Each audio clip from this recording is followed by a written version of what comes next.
Okay, cool. So I want to start with a story about my brother named Neil. He's about 16 years old. And a few years ago, he was playing football with his friends when he got hit on the head. Now, the school nurse gave him an ice pack, and my family didn't think much about it. But when a week later, he complained of persistent headache and nausea, we realized he had sustained a concussion. So, as a fallout of the matter, as a result of his diagnosis, his recovery period doubled from time to 2 to 4 weeks, and he struggled academically. But what scared my family the most is the potential long-term impacts of an undetected concussion. Research has linked multiple undetected concussions to difficulty when concentrating when older, Alzheimer's, and even dementia. So why did this happen? Well, according to Dr. Sanjay Lamba, a pediatrician and owner of an established practice, today concussions are primarily diagnosed based on symptoms. And when these symptoms aren't apparent or aren't reported, the concussion goes undetected. The result? An estimated 85% of concussions go undetected, leading to exacerbated symptoms and potential long-term brain damage. So what's the solution?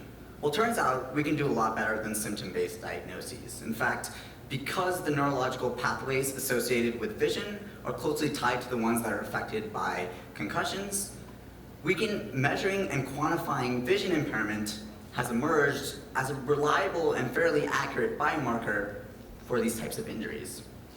The only catch is the technology required to measure these fine-grained eye movements are expensive.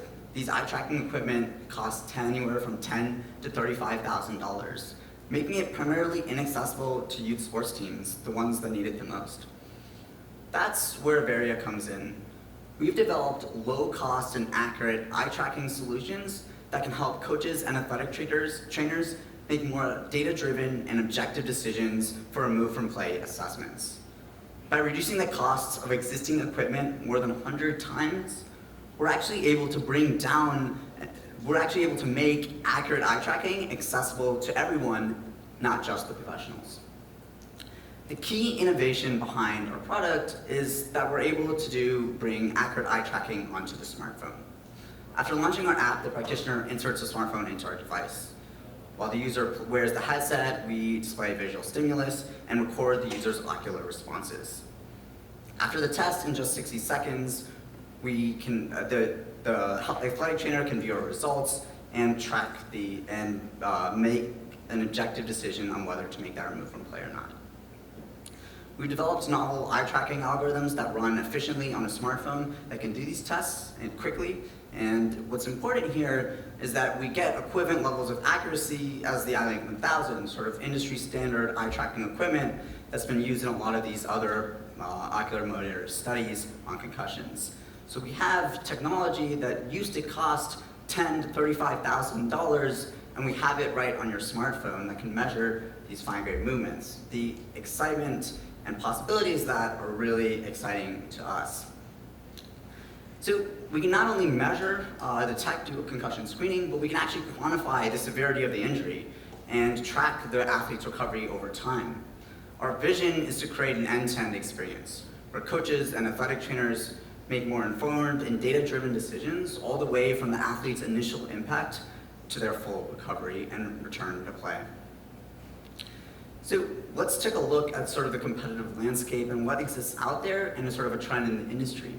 We see a movement from cognitive assessment tools like established players like impact testing and KD tests to greater use of eye tracking devices like neurokinetics or Oculogica.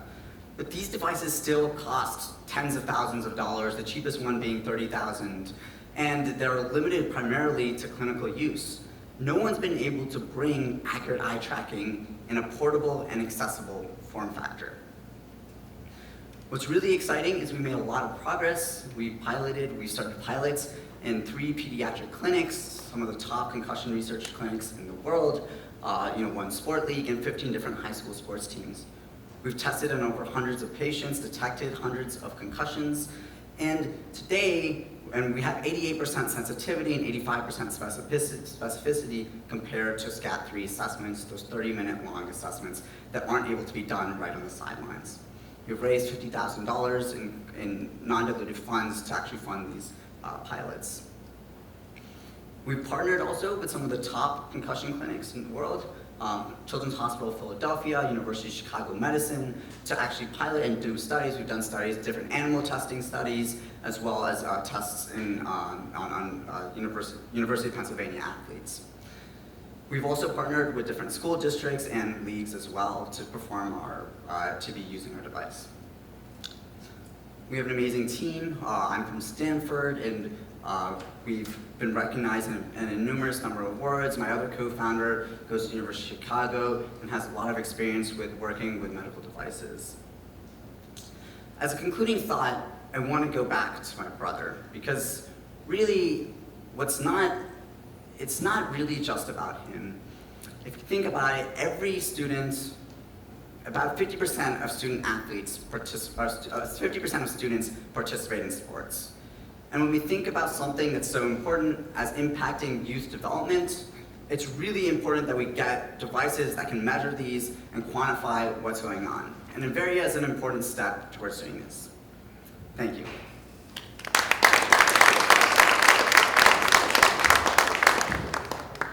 Thank you, Rohan. Opening it up to the judges. Yes, Heather. Thank you. It's super, I love your inspiration for this. One thing I wasn't able to get from the presentation is what the sort of business model here is. Yeah, sure.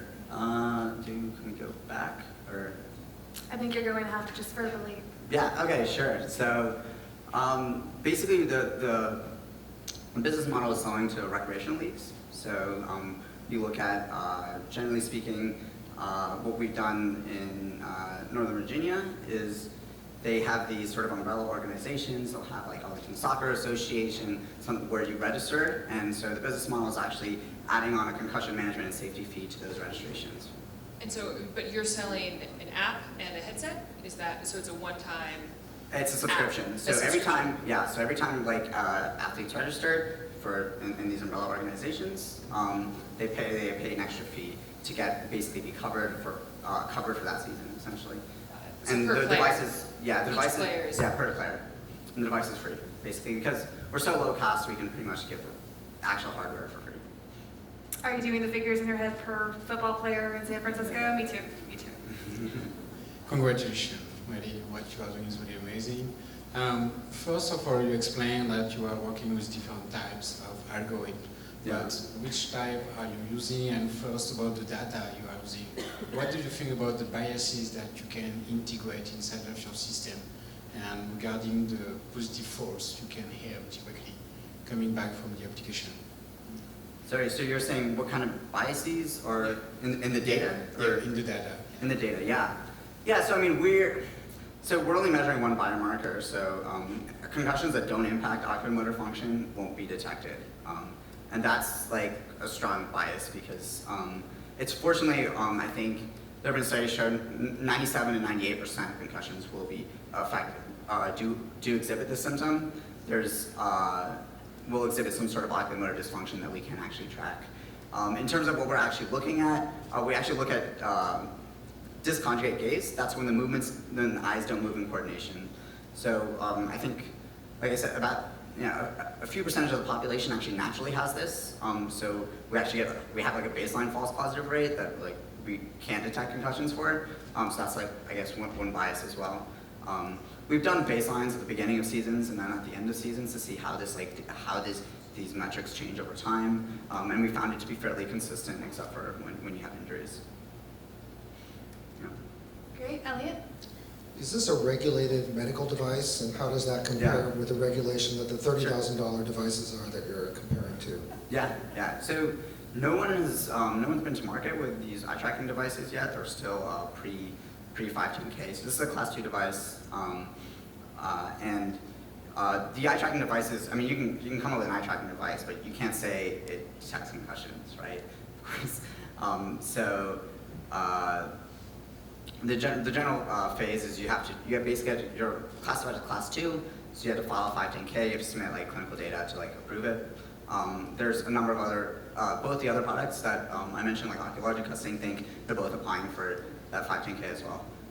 So I guess we're all in the phase. but both of those still are using devices that are limited to clinical use. They're not targeting mobile teams. Or same thing does have a product for on sidelines, but their product's like $30,000 price range. Great. Thank you so much, Rohan. Thank you.